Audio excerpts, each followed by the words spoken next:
cold mountain air pooled in the narrow valley, carrying the smell of stone and dust. Under the pale green wash of their night vision goggles, the ridges on both sides rose like frozen waves, jagged and close enough to feel oppressive. Lieutenant Jack Coleman led the SEAL team in a tight formation, each man's movements practiced and silent. Boots crunched softly on gravel, a sound swallowed almost instantly by the vast stillness around them. Every few steps, their breath condensed in faint, white clouds, drifting away before the next exhale. The mission had been clear on paper: move under cover of darkness into the heart of Nuristan's high terrain, capture a Taliban facilitator, and extract along a designated route before first light.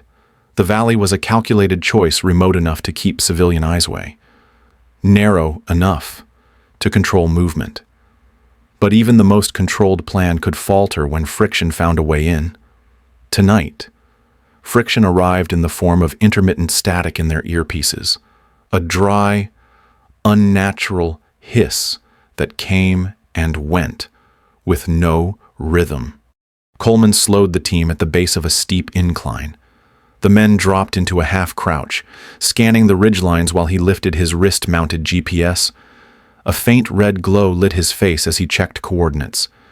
The static bled faintly into the unit's feed, almost as if something nearby was trying to reach them without quite breaking through. It wasn't enough to confirm jamming, but enough to lodge unease in the back of his mind.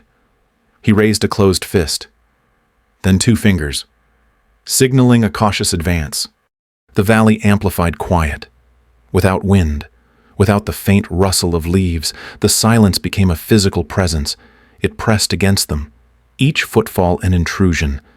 Every so often, Coleman's gaze flicked upward to the sky where a thin band of stars cut across the darkness. Somewhere far to the south, there might be air cover, but not here, not now. The schedule had them alone until extraction, and any deviation from that plan would take time they didn't have. They threaded along the valley floor, hugging the shadow line beneath an overhang. The man ahead of Coleman raised a gloved hand, signaling a halt. They froze, the line of operators turning into still figures among the rocks. Through the goggles, Coleman saw only the muted shapes of stone and scrub. Then came the faintest noise, a muffled detonation from somewhere far off, a dull punch in the air. It wasn't close, but it was wrong. In that instant, he knew their exit route might be compromised. He shifted the rifle against his shoulder and moved forward to the point man. Hand signals traded in quick succession proceed, but tightened spacing. Their mission window was still open, but closing fast.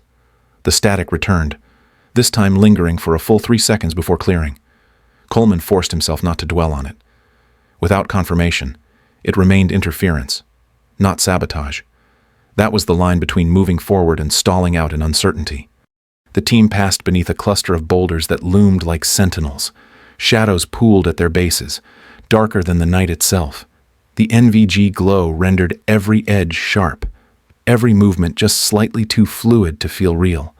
Somewhere in the back of Coleman's mind, the old saying drifted up: angels are loudest when you need them most. He had no intention of calling for one tonight.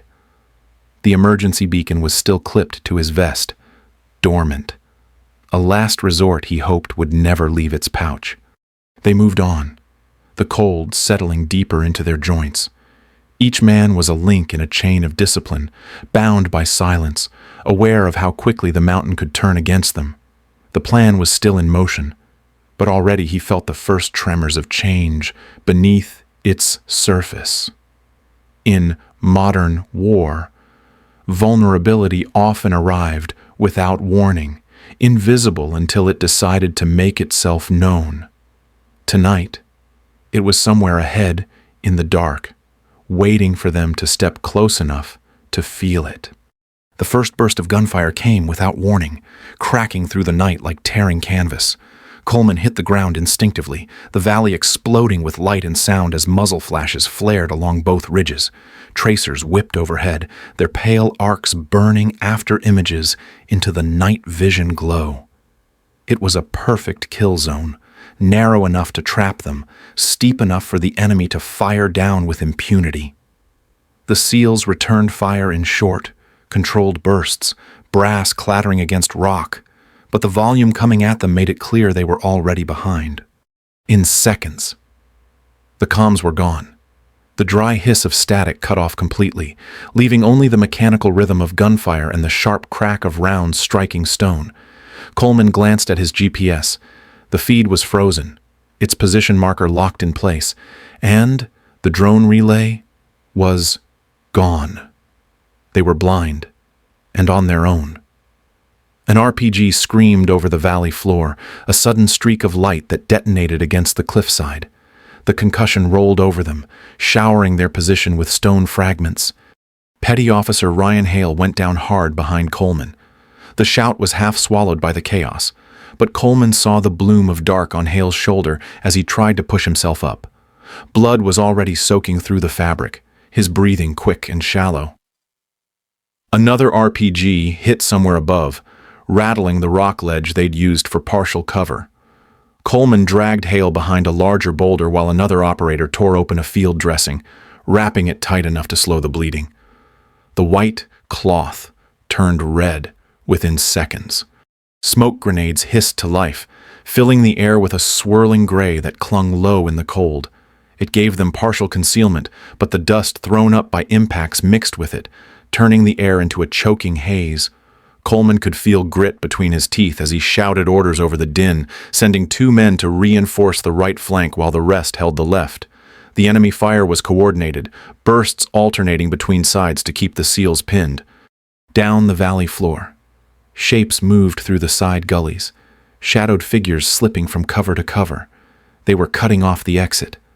Coleman's rifle barked 3 times, dropping one before he vanished back into the rocks. The others kept coming. A magazine ran dry and clattered to the dirt, half empty from a hurried reload earlier. Every round mattered now, and they all knew it. The fight compressed into moments-short bursts of fire, frantic reloads, the sharp slap of hands signaling movement. Another RPG tore a gouge into the ridge behind them, the blast wave flattening the smoke for an instant before it swirled back into place. Hale coughed, his breath ragged. "I'm fine," he muttered.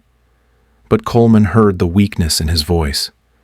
The bandage was holding, but not for long. Coleman scanned the ridges again, weighing the time they had left. Ammunition was dropping toward the red, and the enemy was too disciplined to rush recklessly. They were waiting for the SEALs to run dry. The only thing worse than dying here would be vanishing without anyone knowing how it happened. His hand went to the emergency beacon clipped to his vest. It was the last card, one they'd hoped to never play. Triggering it meant their position would light up for anyone watching the right frequency. That included the enemy. Another burst from the ridge to his left forced him down. He could feel the heat from the rounds that struck the boulder above his head. Somewhere in the gaps between impacts, there was a low, distant sound too faint to place, almost swallowed by the fight. He didn't let himself dwell on it. They weren't there yet. Coleman unclipped the beacon, pressed the activation switch, and tossed it into the dirt where its tiny red light began to blink. It was absurdly small against the scope of the valley, a fragile signal in a storm of steel. The operators saw it and fought harder, knowing that if anyone heard, help would have to come fast. The enemy fire intensified, pushing them harder against the rock. Coleman shifted to cover the right, firing in short, punishing bursts until another man could take his place. He looked once more at Hale, pale and sweating, gripping his rifle with his good arm.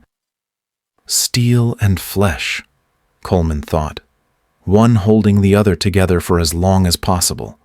They could not outlast this, but if the beacon worked, maybe they wouldn't have to. Captain Claire Morgan's A-10 Thunderbolt, the Sioux, cut through the night like a blade, the low hum of twin turbofan engines resonating through the cockpit. The call sign Valkyrie was stenciled under her canopy rail, a name earned from years of arriving when things were at their worst. She adjusted her headset and kept her eyes scanning the HUD, the Gu-8's arming status already green from her earlier checks.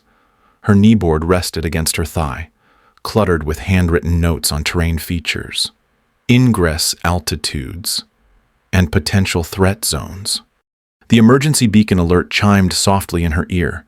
She glanced at the coordinates and recognized the grid Nuristan's mountains, deep in the kind of valley that gave ambushers every advantage. The signal code was unmistakable, last ditch, no other options. She keyed the mic, requesting an immediate reroute to support the ground team. The reply came back clipped and final negative. Maintain current patrol sector. Diplomatic sensitivity. Ongoing coordination. No clearance for Cass in that zone. Her jaw tightened as the denial hung in the air. On paper, she had no decision to make. In reality, the decision had already been made. She reached down and flicked off the calm acknowledgement, letting the silence swallow the channel. A smooth push on the throttle brought the engines up, and she banked away from her patrol track, lining up for a nap of the Earth approach that would keep her below most radar sweeps. The mountains rose fast ahead, their ridgelines pulling shadows long across the slopes. At treetop height, the ground seemed to race upward to meet her. The control stick was steady in her gloved hand, micro adjustments keeping her skimming just above the terrain. Each contour of rock and scrub slid past in seconds, her mind already working through ingress angles and firing solutions without the benefit of drone overwatch. She crossed into the first pass between peaks, the crosswinds buffeting the airframe hard enough to make her shoulders work against the harness. The worn throttle grip felt almost warm under her palm, a familiar anchor as she prepared to punch through whatever was waiting ahead. The first tracer rounds came from high on the left ridge, thin red lines arcing lazily until they snapped past the canopy with unnerving precision. She rolled slightly right, deploying flares in quick bursts. The blooms lit the night sky in orange and white, momentary suns drifting before falling away. Every movement was a calculation. She kept the valley walls close, using their bulk to mask her from any manpad's operator lining up a shot. More fire chased her entry, this time from the opposite slope. She ducked lower, the altimeter flirting with danger, but the terrain itself became her shield. Her hands moved in muscle memory stick, throttle, countermeasure, toggle each action deliberate, controlled. Somewhere beyond the next ridge, men were running out of time. She could almost hear the cadence of the JU-8 in her mind, the way it would cut through the night when she opened fire, steel and flesh her machine's armor, her own life in the seat about to be spent, to protect others. She couldn't even see yet. The approach vector steepened, and the angelic descent her call sign evoked became more than metaphor. She was diving toward a fight she had no permission to join, because sometimes true command wasn't given. Sometimes you took it, knowing you'd answer for it later. Automatic fire raked the ridge above, chipping rock into sharp fragments that rained down over Coleman's position. He kept his cheek pressed to the rifle stock, scanning for targets between bursts. Every pull of the trigger felt heavier now. Their ammunition count had shrunk to the point where each man carried only a few magazines, and every round spent had to matter. Across the narrow valley, two operators crouched low behind a jagged outcrop, their silhouettes barely visible through the shifting smoke and dust. Coleman had split the team to cover both ridges, the only way to keep the enemy from closing in entirely, but the thin line was stretching toward the breaking point. Petty Officer Ryan Hale lay propped against a slab of stone, his face pale in the dim light, his breathing shallow. The bandage on his shoulder was already soaked through, his gear dark and tacky with blood. His helmet rested on the ground beside him, the visor cracked from shrapnel. One of the men pressed a canteen to his lips between firing shifts, but Hale waved it away with a grimace. He was still alert, eyes flicking toward the fight, unwilling to let go even as the strength drained from him. The enemy was growing bolder. Voices in Pashto carried down the slopes, the words sharp but unhurried. Coleman didn't need a translation to know they were coordinating movements. Muzzle flashes appeared and vanished in controlled rhythm, each volley timed to pin one side while the other advanced. He caught sight of a marksman lining up on the left flank and dropped him with a single shot, but the brief satisfaction dissolved as another took his place almost instantly. The radios were nearly useless. Coleman tried to pass an update to the FAR team, but the static swallowed most of it before the signal could carry. He resorted to hand signals where possible, a flick of the wrist or a raised fist to convey orders. The gaps between exchanges grew longer as the fight ground on. The intervals filled with the mechanical punctuation of incoming fire and the sharp hiss of debris skittering across the stone. An RPG slammed into the cliffside above, the blast wave flattening the air for a split second before it came rushing back, carrying the sting of pulverized rock.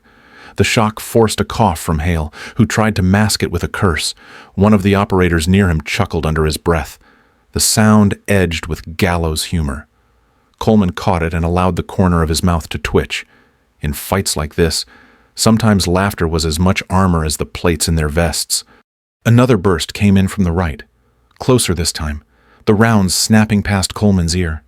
He ducked lower, glancing toward the emergency beacon lying half buried in the dirt between them. Its red light blinked steadily, absurdly small against the scale of the fight. The tiny signal was all they had now, and every man knew it. It was in one of the rare lulls when both ridges seemed to pause to reload that the sound reached them. Faint at first, low and steady, almost blending with the wind threading through the valley. Coleman frowned and turned his head slightly, filtering it from the ambient noise beside him. Sergeant Lane's eyes widened. "That's a hog," he said, his voice carrying the certainty of someone who'd heard it before. For a moment, the words didn't register with the rest of the team. Then the realization spread in small, almost imperceptible shifts of posture. Shoulders straightened, eyes lifted toward the sky they couldn't yet see through the smoke. The sound grew clearer, the slow, deliberate drone becoming distinct. Somewhere up there, closing in, was the GAU-8 Avenger cannon's delivery platform, a warplane built to survive the kind of fight they were in. Coleman didn't let the change in mood tip into recklessness. "Hold positions," he called, keeping his tone even. But inside, something shifted. The walls of the trap were still closing, but now there was a fracture line, a point where pressure might break in their favor. The steel of the aircraft and the flesh of the men below were about to meet in the same fight, and for the first time in hours, it felt like the balance might change. They braced for the next exchange, ears tuned to the deepening growl above the valley. Death still circled them, but so did something else, something that sounded a lot like salvation. Claire dropped into the valley like a hammer falling through smoke. The ridges on either side loomed close, their jagged edges sliding past the canopy in a blur. The GAU-8's growl filled the cockpit and the night beyond, a rhythmic thunder that punched down the slope and tore into the sniper nests dug into the rock. Through her sight, muzzle flashes winked out one by one, replaced by the white-hot sparks of impact. Spent brass tumbled away in glittering arcs, vanishing into the chaos below. She kept low on the egress, banking hard left until the wings cut the thin morning light spilling across the high peaks. Her kneeboard notes were a blur in the corner of her vision. No time for them now. The targeting reticle swept over the valley mouth, and she thumbed the release. Hydra. Rockets streaked out, their exhaust carving pale lines through the dust-hazed air. The first truck erupted in a spray of metal and flame, the second rolling to a halt before its own cargo cooked off, adding another dirty plume to the skyline. Coleman's team saw it all, even through the haze. Their eyes tracked each pass, heads lifting from cover against instinct. The smoke and fire lit their faces in jagged relief, hope etched alongside exhaustion. They used the moment to shift positions, sliding down slopes and across open patches while the enemy reeled. Two men grabbed Hale by his vest straps, hauling him toward a deeper cut in the valley wall. The blood on his shoulder darkened in the shifting light, but his gaze stayed fixed upward, following the shape of the A-10 as it roared past. Claire rolled into a climbing turn, the sunlight striking the weathered paint along her fuselage. The kill marks beneath her canopy caught the glare before she dropped the nose again, angling toward the far ridge. The Hellfires were already armed. She locked onto the coordinates she'd mapped on approach, deep behind the enemy's firing lines, where a weapons cache glowed faintly on her thermal scope. She released both missiles in quick succession, watching them ride their own trails toward the target. The detonations landed seconds apart, each one hurling a shockwave that ran the length of the valley.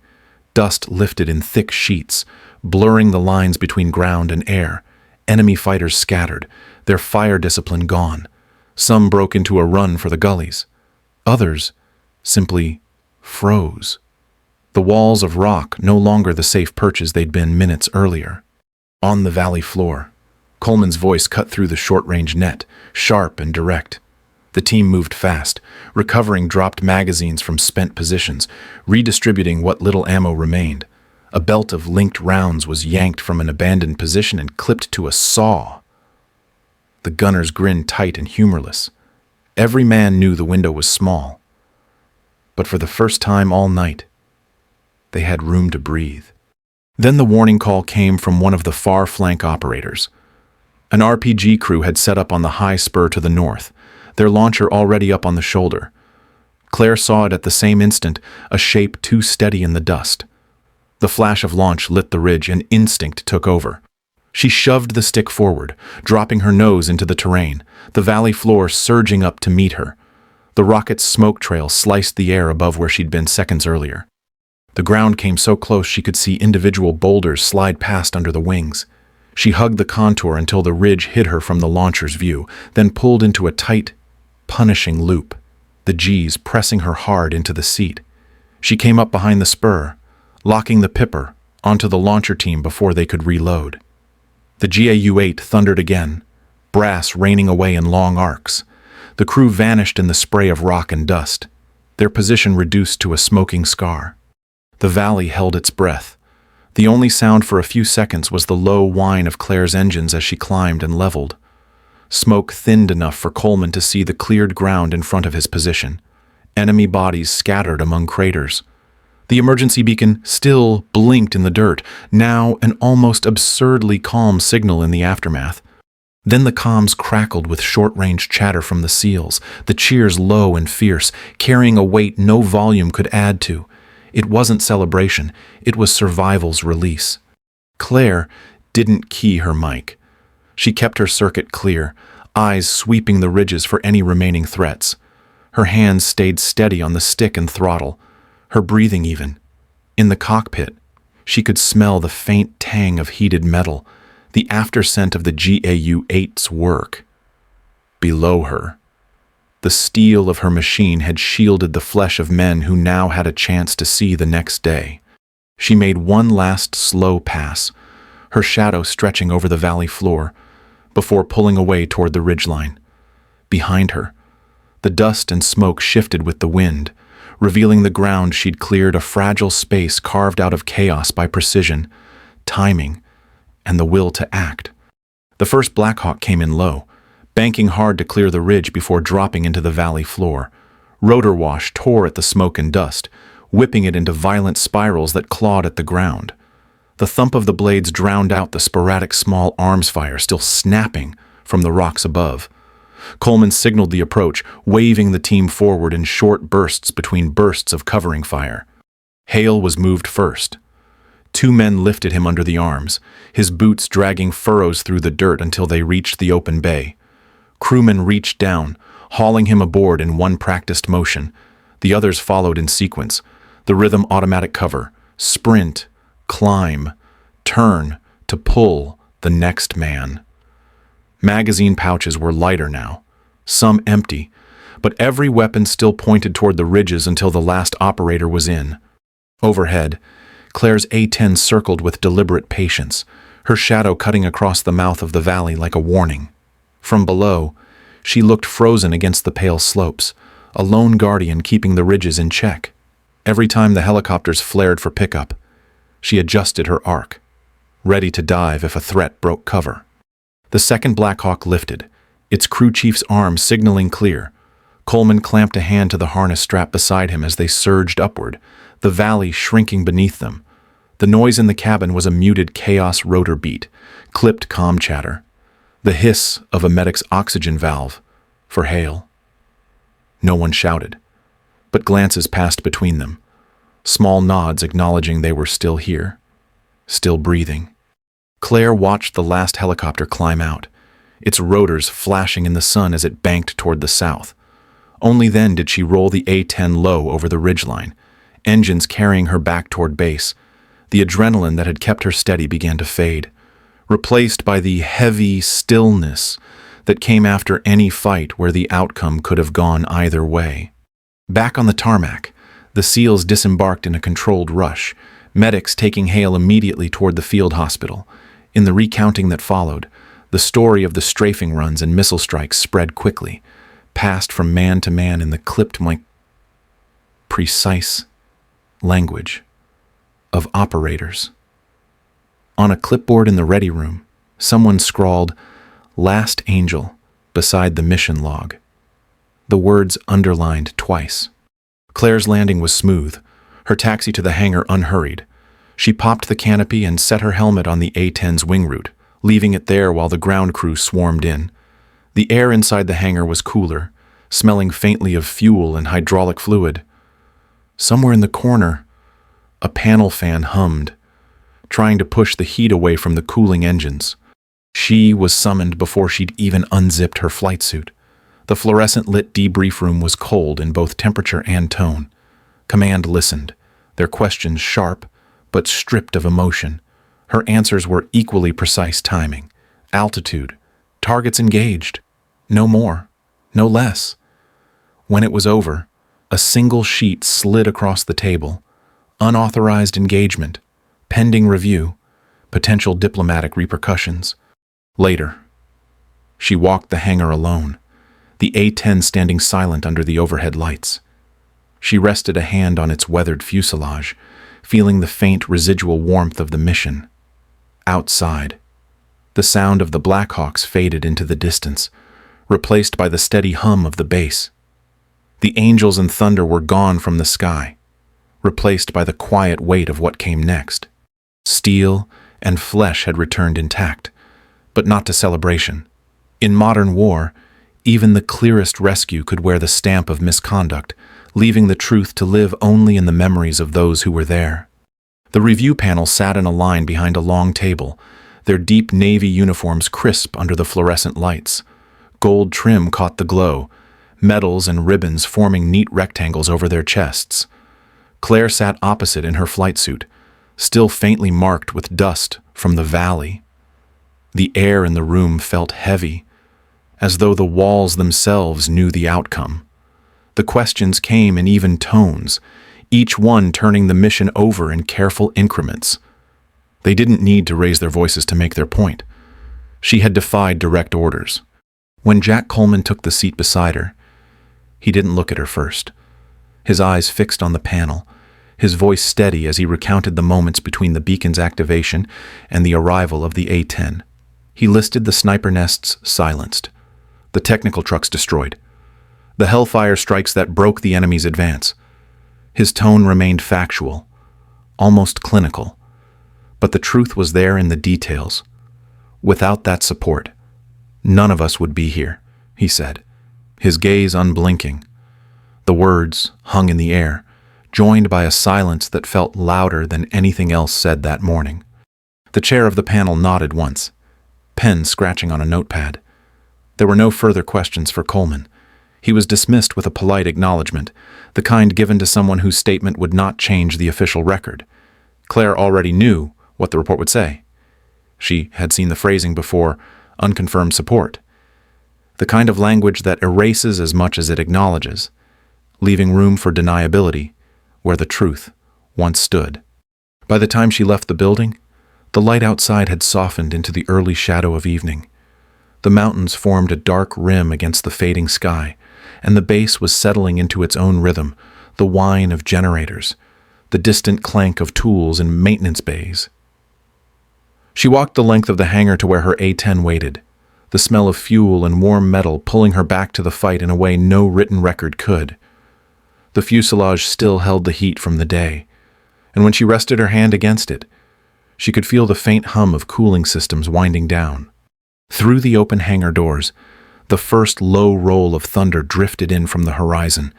It was soft, almost uncertain, but it carried the same deep resonance she had felt in her chest when the GU-8 had spoken in the valley.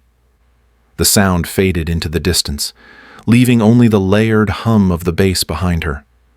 She stayed there a while, one hand on the worn paint, watching the last light drain from the sky. The SEALs would remember. That much she knew. They would carry the details: the sound of her first pass, the sudden break in enemy fire, the sight of the Warthog banking over the ridges long after the ink on the official report had dried. That bond didn't need ceremony or signatures. It existed in the unspoken space between those who had been there, forged in a moment when steel and flesh met in the same fight. When she finally stepped away, the hangar lights caught the faint scuffs along her flight suit. The open doors framed the distant storm, a muted echo of the day's chaos. Angels and thunder were gone from the sky, but the weight of what had been done, what had been risked, remained. Recognition would not follow. That had never been the point.